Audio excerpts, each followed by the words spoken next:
ఈ నూతన సంవత్సరంలో దేవుని యొక్క వాగ్దానం, దేవుని యొక్క కృప ఏ రీతిగా ఉన్నదో మనం చూద్దాం. హబక్కూకు గ్రంథము 3వ అధ్యాయము 2వ వచనములో, యెహోవా నిన్ను గూర్చిన వార్త విని నేను భయపడుచున్నాను. యెహోవా సంవత్సరములు జరుగుచుండగా నీ కార్యము నూతన పరచుము. సంవత్సరములు జరుగుచుండగా హల్లెలూయా.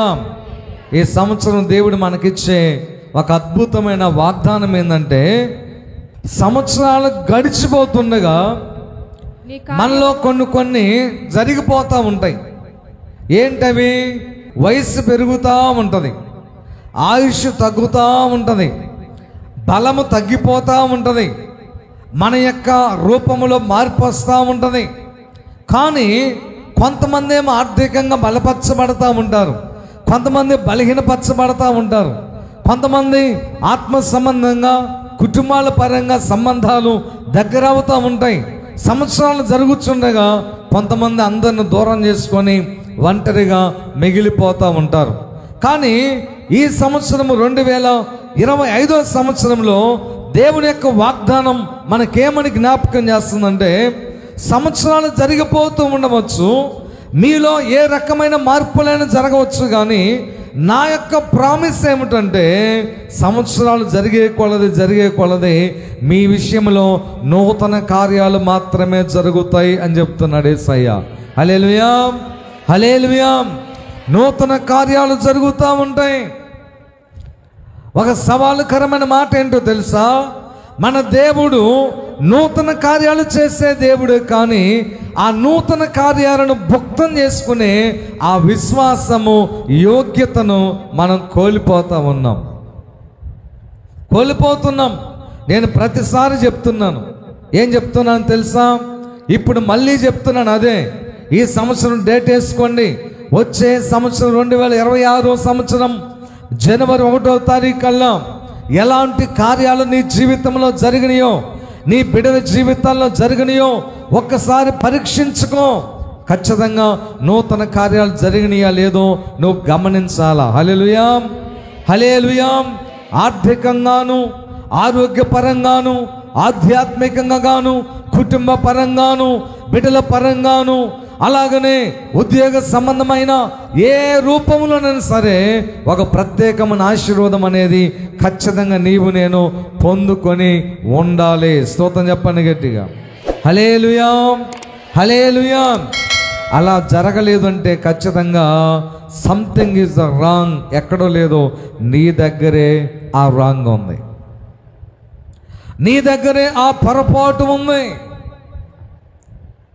నీలో క్రమశిక్షణ రాహిత్యం, నీలో అవిధేయత, నీలో దేవుని వాక్యానికి సుముఖత చూపించలేకపోవడం, వీటన్నిటిని బట్టి వెరసి నీవు ఎక్కడేసిన గొంగలి అక్కడే అలాగే ఉండిపోయావు.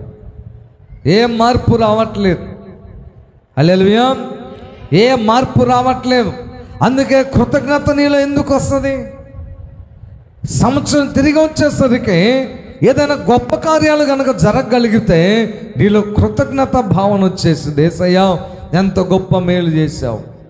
సంవత్సరం తిరిగి వచ్చేసరికి ఒకప్పుడు గృహం లేదు, గృహం ఇచ్చి నూతన కార్యం చేశావు, నువ్వు చెప్పగలగాలి. హల్లెలూయా. సంవత్సరం తిరిగి వచ్చేసరికి బిడ్డలకు వివాహాలు కాలేదు, కానీ మంచిగా వివాహాలు జరిగించావు, నూతన కార్యం చెప్పగలగాలి. హల్లెలూయా. సంవత్సరం తిరిగి వచ్చేసరికి ఇదిగో అప్పులన్నీ తొలగిపోయి సమృద్ధిలోకి వచ్చాను నేను, చెప్పగలగాలి. స్తోత్రం చెప్పండి గట్టిగా. అలాగ చెప్పలేకపోతే ఎక్కడో నీవు ట్రాక్ తప్పావు, ఖచ్చితంగా తప్పావు. అలా అని చెప్పి కీడులు నష్టాలు రావు అని చెప్పను, కానీ వాటికంటే అధికమైన మేలులే మనకి దేవుడు ఇవ్వబోతున్నాడు. హల్లెలూయా, ఇస్తాడంతే.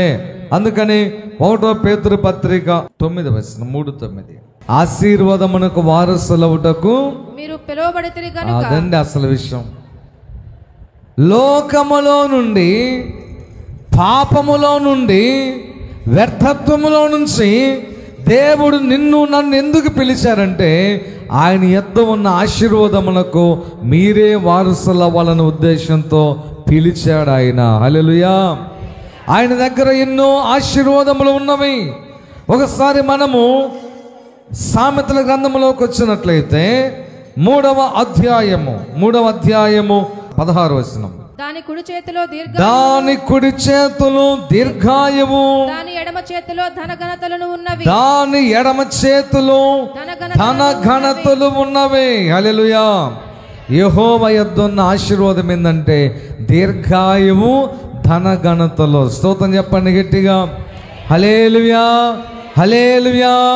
యేసు నామమున చెప్తున్నాను, ఈ నూతన సంవత్సరంలో నిజంగా దేవుని వాక్యానికి నీవు విధేయత చూపిస్తే నీ వీధిలో నీవే దీర్ఘాయుష్షు కలిగిన వ్యక్తివి.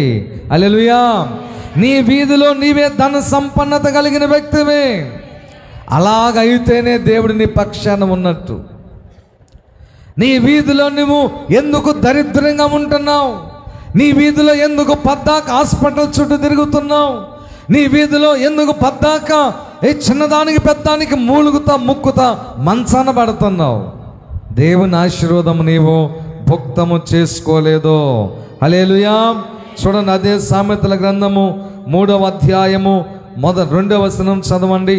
1-2 వచనాలు. నా కుమారుడా, నా ఉపదేశమును మరువకము, నా ఆజ్ఞలను హృదయపూర్వకముగా గైకొనుము. అవి దీర్ఘాయువును. ఒకవేళ నీవు నా మాటలు విన్నట్లయితే అవి దీర్ఘాయువు. ఈ నూతన సంవత్సరంలో నీకు దీర్ఘాయువు కలగబోతుంది. సుఖజీవముతో గడుచు సంవత్సరాలు శాంతి నీకు కలగబోతుంది. స్తోత్రం చెప్పండి గట్టిగా.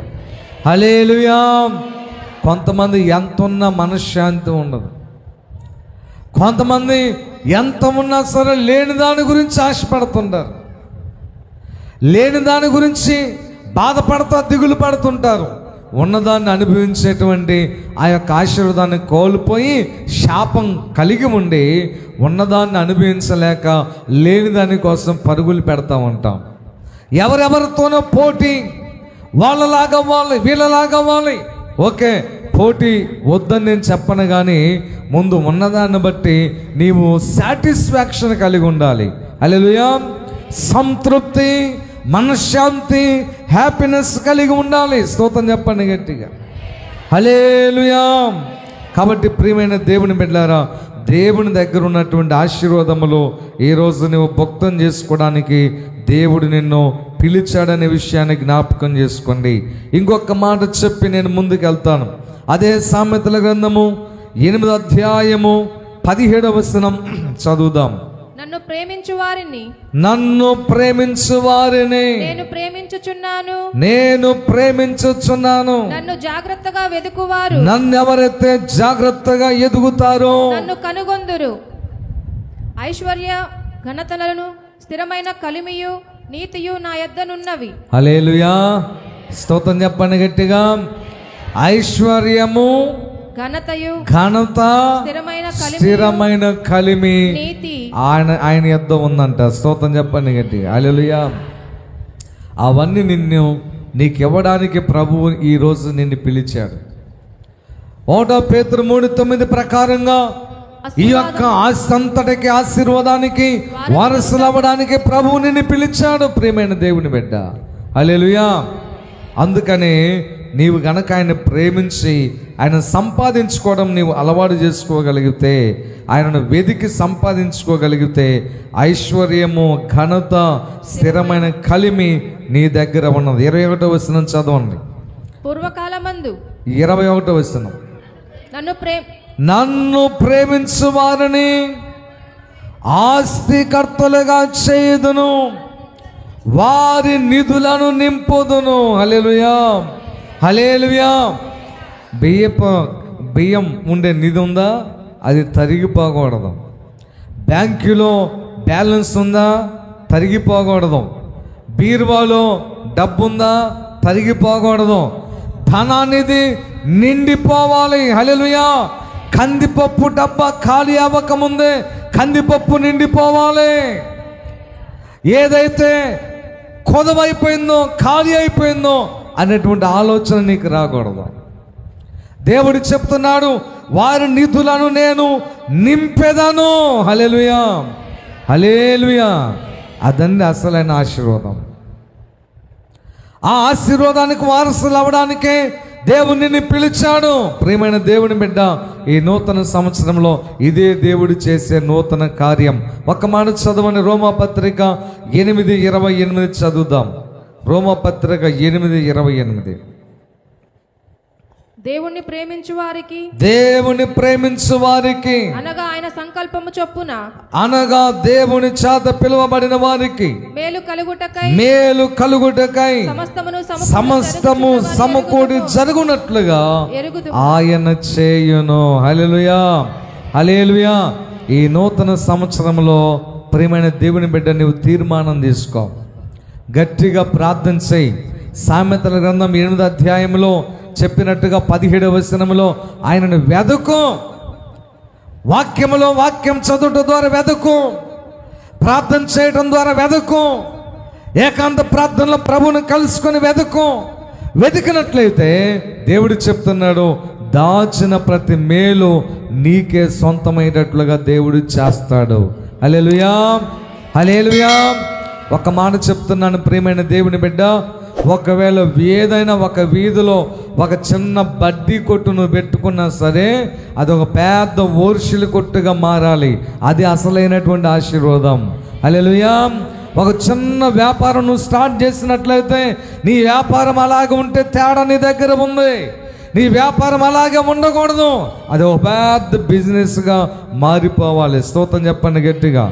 కీర్తన గ్రంథం 1వ అధ్యాయము 3వ వచనం లేక 2-3 చదువురా. యెహోవా ధర్మశాస్త్రమునందు ఆనందించుచు దివారాత్రము దానిని ధ్యానించువాడు ధన్యుడు.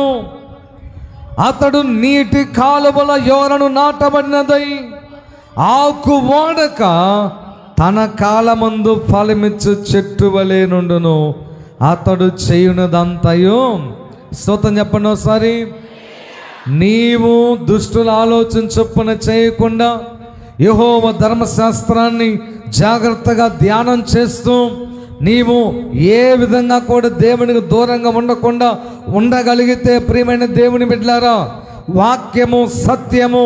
వాక్యం గురించి ఒక మాట చెప్పబడి ఉంది. ఏంటో తెలుసా? భూమి ఆకాశములు గతించినా సరే నా మాటలు ఖచ్చితంగా నెరవేర్చబడును అని చెప్పాడు యేసయ్య. హల్లెలూయా. ఏంటో తెలుసా? దేవుడు అన్నాడు, ఎవరైతే క్రమం తప్పకుండా వస్తారో, బుధవారం వస్తారో, శనివారం వస్తారో, ఆదివారం వస్తారో, బల్లారాధనలో తప్పక పాల్గొంటారో, ఎవరైతే ఆల్ నైట్ ప్రార్థనలో పాల్గొంటారో, ఉదయాన్నే బైబిల్ చదవకుండా బయటికి రారో, ఎవరైతే ముఖ దర్శనం చేయకుండా ప్రార్థన చేయకుండా బయటకు రారో, అలాంటి వారి జీవితం ఎలా ఉంటుందంటే, నీటి ఒడ్డున చెట్టు ఎలాగైతే ఉంటే నీరు పోయాల్సిన పని లేకుండా, కరువు వచ్చినా సరే, వర్షాలు పడకపోయినా సరే, అది ఎలాగ వేపుగా పెరిగి సకాలమైన ఫలాలు ఇస్తుందో అలాంటి జీవితం వాళ్ళు పొందుకుంటారంట. స్తోత్రం చెప్పండి గట్టి. హల్లెలూయా, హల్లెలూయా. యేసుక్రీస్తు ప్రభు నామమున చెప్తున్నాను. ఏమండి, యేసుక్రీస్తు ప్రభు సేవకు వచ్చిన మొదటి దినాల్లో కొంచెం ఇబ్బందులు పడిన మాట నిజమే. దేవుడు అది పరీక్షగా దేవుడు అనుమతించాడేమో, అనుభవించాను సంతోషంగా. కానీ యేసుక్రీస్తు ప్రభువారు ఎప్పుడు కూడా నాకు తక్కువ చేయలేదు. కరువు వచ్చినా సరే, ఇబ్బంది వచ్చినా సరే, రేపటికేంటనే ఆలోచన లేకపోయినా సరే, ప్రియమైన దేవుని బిడ్డ, ప్రభు యొక్క సన్నిధిలో నూతన సంవత్సరంలో అబద్ధం ఆనుకొని చెప్తున్నాను, నిన్నటి అయిపోయిన తర్వాత ఒక్క రూపాయి కూడా నాకు నా జేబులో లేదు.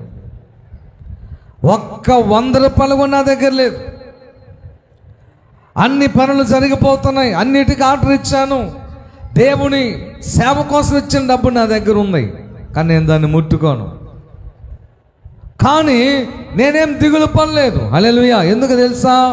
నేను ఎక్కడ ఉన్నానంటే నీటి కాలువన నాటబడిన చెట్టులాగా ఉన్నానని నా మనస్సాక్షి నాకు చెప్తుంది.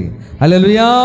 వాక్యం చదువుతున్న విషయం నాకు తెలుసు, ప్రార్థన చేసే విషయం నాకు తెలుసు, మనస్సాక్షిని కాపాడుకుంటున్నాను లేదో నాకు తెలుసు, ఒకరి దృష్టిలో ఎలా ఉన్నా దేవుని దృష్టిలో ఎలా ఉన్నాననే విషయం నాకు తెలుసు. కాబట్టి రేపు నాకు లేవనే మాట ఉండకుండా చేస్తాడని నాకు తెలిసేసయ్యా. హల్లెలూయా.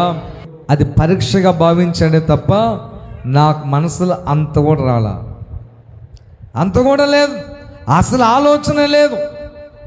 ఎందుకు తెలుసా? డబ్బును బట్టి నీ మనస్తత్వం మారితే నీ ఆత్మీయ పునాది సరైనటువంటిది కాదు.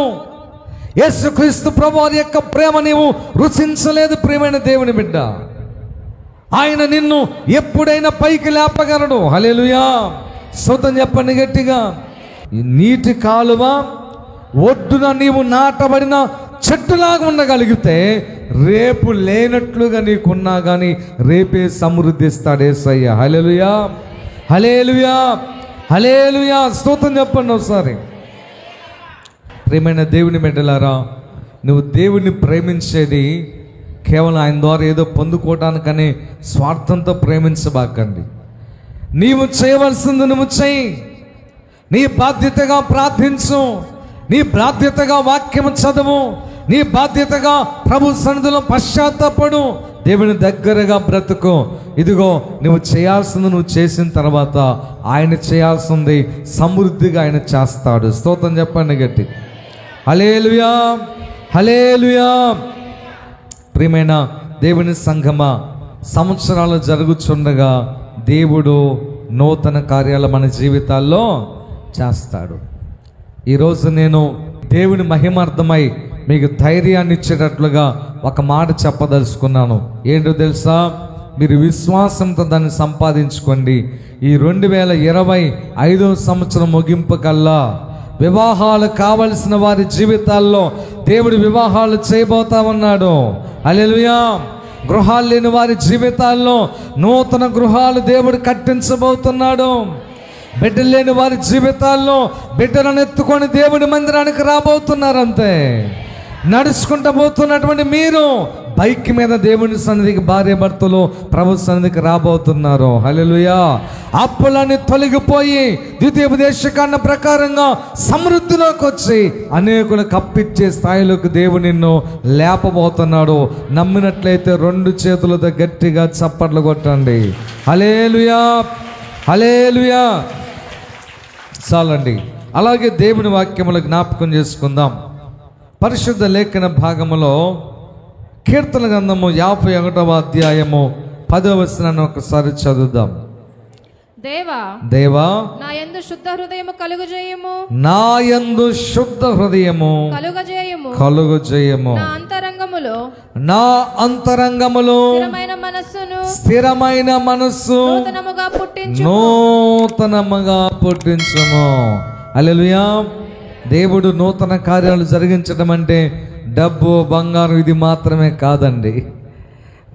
శుద్ధమైన చదవనమాట. దేవా, నా యందు శుద్ధ హృదయము కలుగు చేయము, నా అంతరంగములో స్థిరమైన మనస్సు పుట్టించుము. చాలా మంది అస్థిరమైన మనస్సు కలిగిన వాళ్ళు ఉంటారు. స్థిరమైన మనస్సు నూతనంగా దేవునికి ఇవ్వబోతున్నాడు. హల్లెలూయా. ఇప్పుడు దాకా అస్థిరమైన మనస్సు ఉంది నీకు. ప్రార్థనకి వెళ్దామా వద్దా? బాప్తిసం పొందుదామా వద్దా? మారు మనసు పొందుదామా వద్దా? ఈ రీతిగా ఉందామా ఆ రీతిగా ఉందామా? లోకములో ఉందామా దేవుని వైపు ఉందామా? వదిలేద్దామా ఉంచుకుందామా? ఈ రకమైనటువంటి అస్థిరత్వం కలిగి ఉన్నావు. ఎన్నో వాగ్దానములు దేవుని దగ్గర చేశావు, ఎన్నో ప్రామిసులు దేవుని చేతుల్లో వేసావు, కానీ అవన్నీ మీరుతూ వచ్చావు. కానీ ఈ రోజున దేవుడు నూతన కార్యం నీ పట్ల జరిగించబోతున్నాడు. ఆ నూతన కార్యం ఏంటంటే స్థిరమైన మనసు దేవుడు నీకు ఇవ్వబోతున్నాడు. హల్లెలూయా.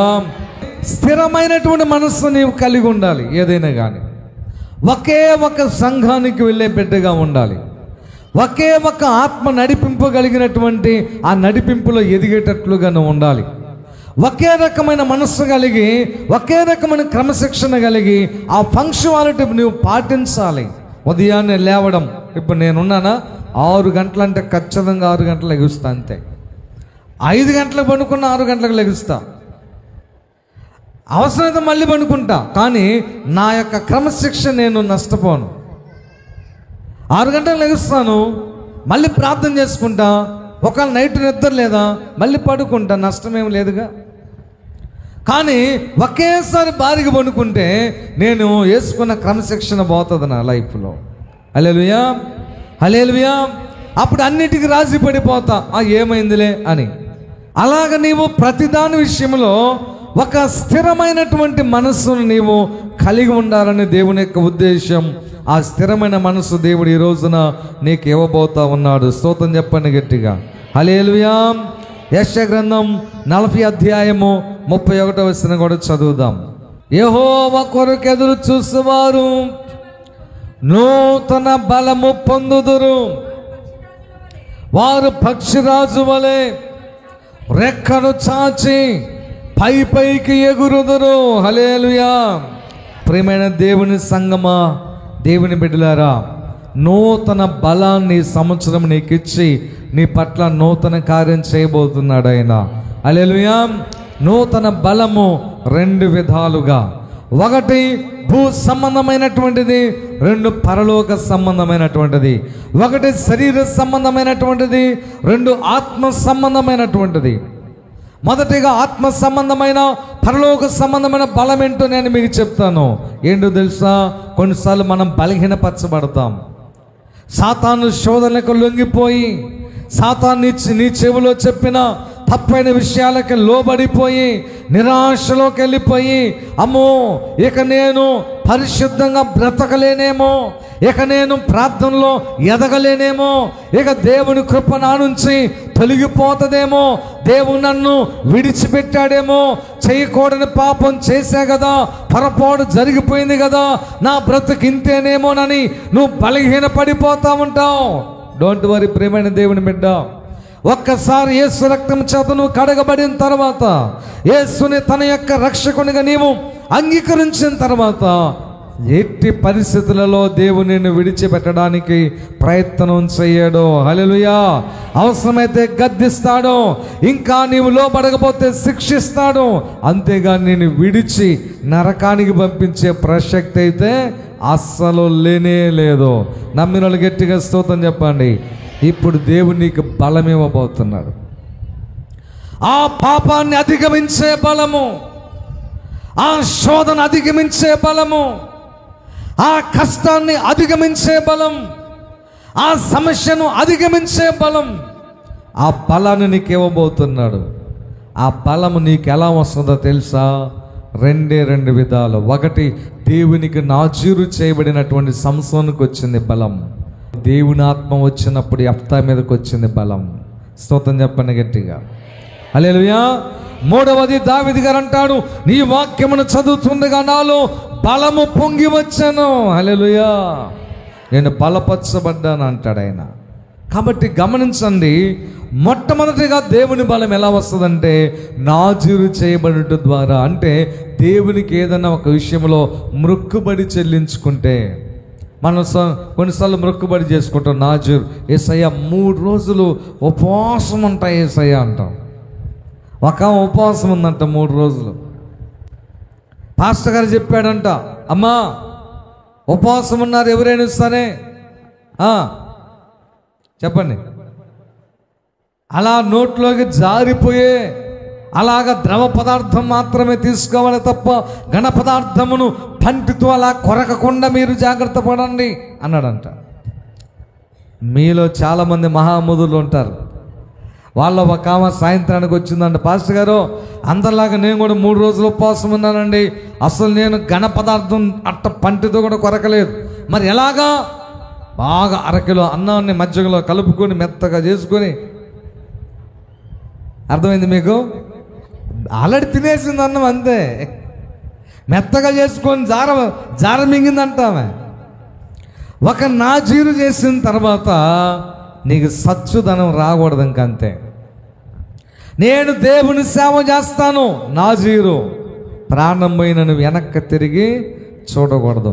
నీ వెనక్కి తిరిగి చూసిన రోజున దేవుని దగ్గర నీ పాయింట్లు తగ్గిపోయి నిన్ను యాక్సెప్ట్ చేయడం కష్టం, నువ్వు సేవకు పనికిరావు. నువ్వు దేవునికి నాజీరు చేసుకున్నావు.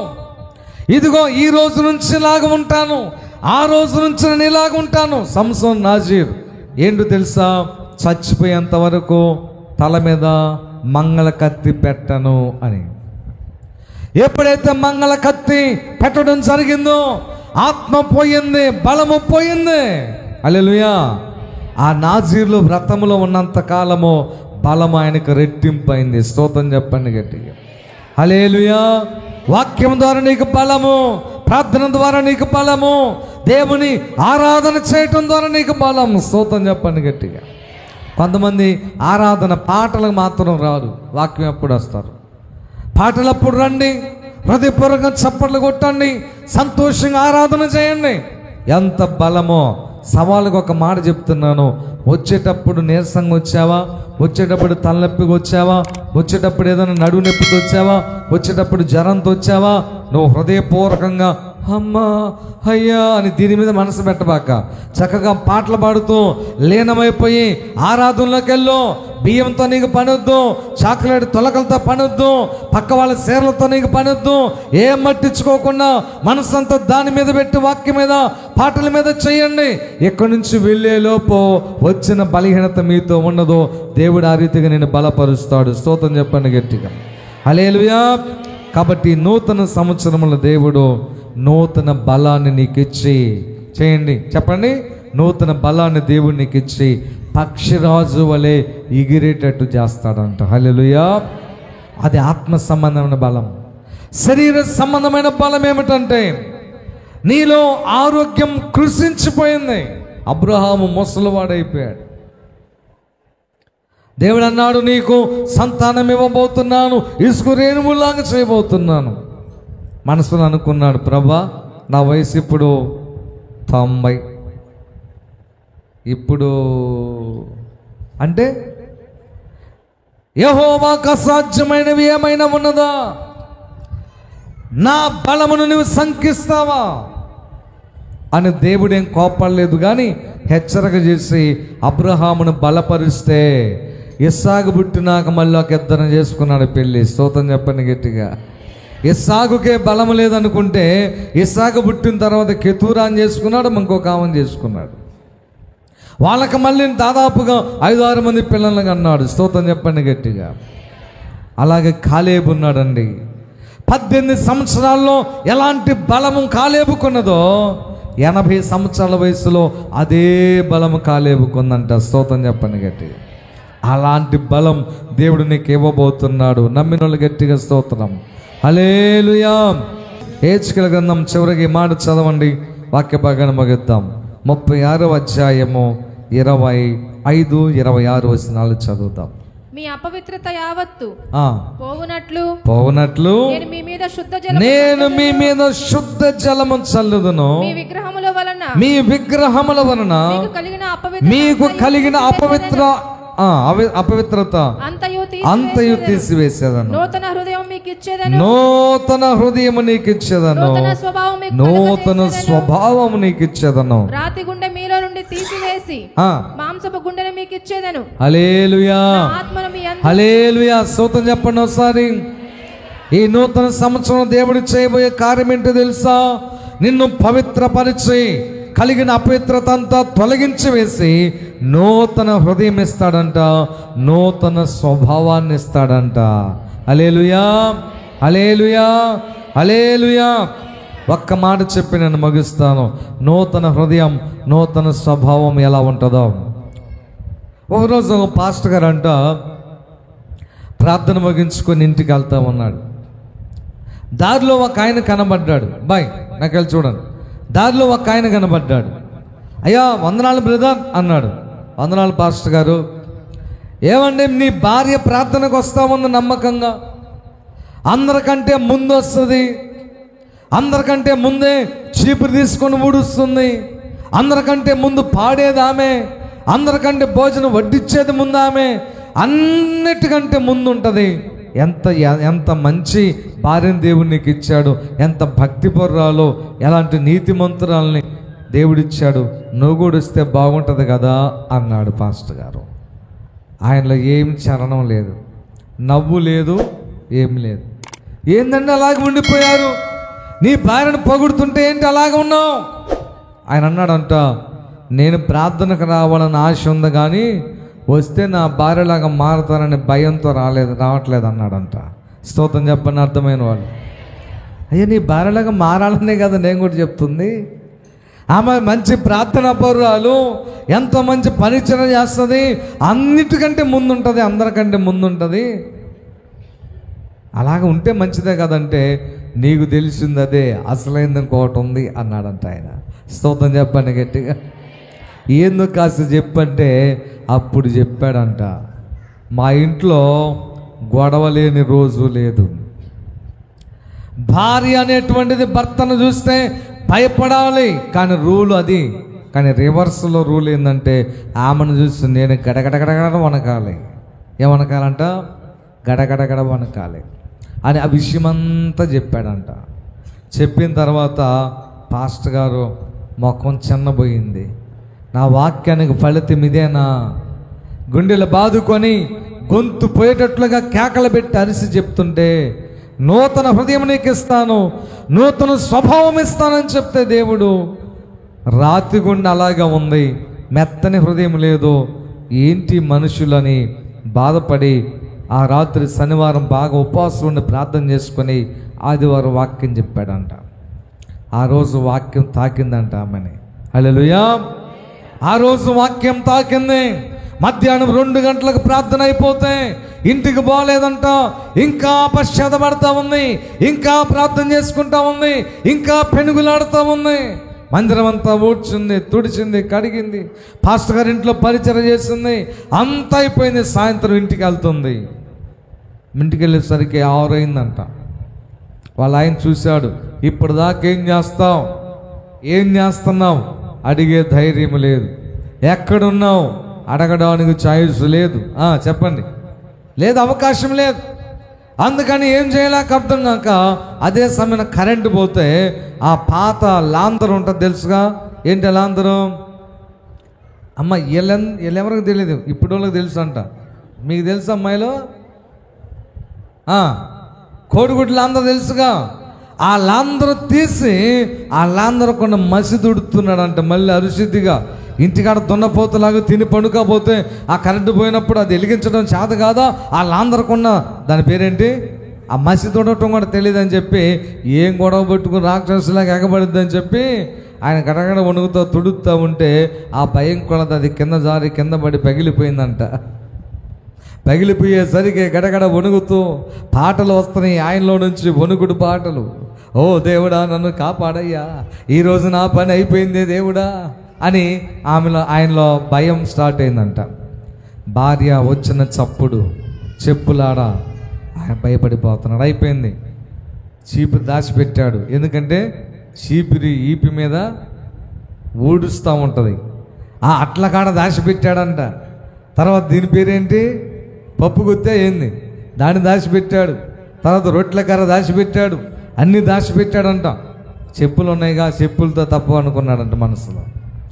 కానీ ఆమె ఆ చెప్పులు అక్కడ ఇడిసి మౌనంగా మెత్తగా రాతి గుండా తీసివేయబడిన స్త్రీ వలె, మాంసపు హృదయం కలిగిన స్త్రీ వలె మెత్తగా ఇంటిలోకి వచ్చిందంట. వచ్చిన తర్వాత బైబిల్ అక్కడ పెట్టి ప్రార్థన చేసుకుంటుందంట. వాడు అనుకుంటున్నాడంట, ప్రార్థన అయినా కొట్టిద్ది అనుకుంటా, బైబిల్ ఆడ పెట్టినా కొట్టిద్ది అనుకుంటా. వాడు ఫిక్స్ అయింది ఆల్రెడీ. కానీ బైబిల్ ఆడ పెట్టినా కొట్టట్లేదు, ప్రార్థన చేసుకున్నా కొట్టట్లేదు. చిన్నగా కిందొంగి అవన్నీ పెంకులు ఏరుతుందంట. వాడు అనుకున్నాడంటే పెంకులన్నీ ఏరినా కొట్టిద్దేమో అనుకున్నాడంట. గవర్నమెంట్ రిజిస్టర్ ఆఫీస్కి వెళ్ళి ఏరియా కొద్దీ భార్య బాధితుల సంఘం అని ఇక్కడేమో రిజిస్టర్ అయిందా అని మీరు ఒకసారి నర్సరావుపేటలో ఎంక్వైరీ పెట్టండి. నీకు ఒకటి బాడీ ఫామ్ అయి ఉంటుంది. ప్రతి టౌన్కి ఒకటి ఉంది ఇప్పుడు. అంత మాత్రం మీరు చెడ్డోళ్ళని నేను చెప్పను, కానీ మీలో ఉన్న రాతి గుండ తీసివేయబడాలి. అది దేవుని యొక్క ఉద్దేశం. హల్లెలూయా. అలాగ పురుషుల్లో కూడా ఉన్నది రాతి హృదయం. ఎవరైనా సరే అప్పుడు ఆవిడ అవన్నీ ఏరిన తర్వాత కొట్టిద్దేమని చెప్పి భయపడుతున్న తరుణంలో కాళ్ళ మీద పడిందంట. కాళ్ళ మీద పడి ఏడుస్తూ ఉందంట. ఏమండి, ఇప్పటి వరకు నేను చేసింది భక్తి కాదు, నాలో రాతి గుండె ఉన్నది. ఒక భర్తగా నిన్నెప్పుడు చూడలేదు, నీ మాటకు విలువ ఇవ్వలేదు, టయానికి నీకు భోజనం పెట్టలేదు, నీ బట్టలు ఉతకడానికి కూడా నాకు మనసు ఉండేది కాదు. నా జీవితం అంతా కూడా చాలా దుర్భరంగా ఉంది. ఈరోజు నాలో చేంజ్ వచ్చేసింది. హల్లెలూయా. నూతన మనస్సు దేవుడు నాకు ఇచ్చాడు. రాతి గుండె తీసివేసి చెప్పండి, మాంసపు గుండె ఇచ్చాడు, నూతన హృదయం ఇచ్చాడు, నూతన మనసు ఇచ్చాడు అని చెప్పి కాళ్ళ మీద పడి క్షమాపణ అడిగి, నేను కొనిస్తానండి, నేను సెంటర్కి వెళ్ళి నేను తెస్తానండి, వాళ్ళందరూ మీరు ఇక్కడ నుంచి భయపడాల్సిన పని లేదని అంటే భర్త ఆ రోజున పెద్దగా ఏడ్చాడంట. మార్పు అంటే ఇది కదా అనుకున్నాడంట. నిజంగా యేసు ప్రభు సన్నిధికి వెళ్తే భార్యలు ఇలాగ ఉంటారా అని ఆ రోజు గుర్తించి ఆ రోజు అన్నాడంట, అమ్మా రేపే నేను ప్రార్థన మందిరానికి నీతో పాటు వస్తా. ప్రియమైన దేవుని బిడ్డ, మార్పు నొందిన నీ హృదయముతో నీ భార్యని, మార్పు నొందిన నీ హృదయముతో నీ భర్తను రాబట్టగలవా? దేవుడి మాటలు దీవించుగాక. కళ్ళు మూసుకోండి, ప్రార్థన చేసుకుందాం.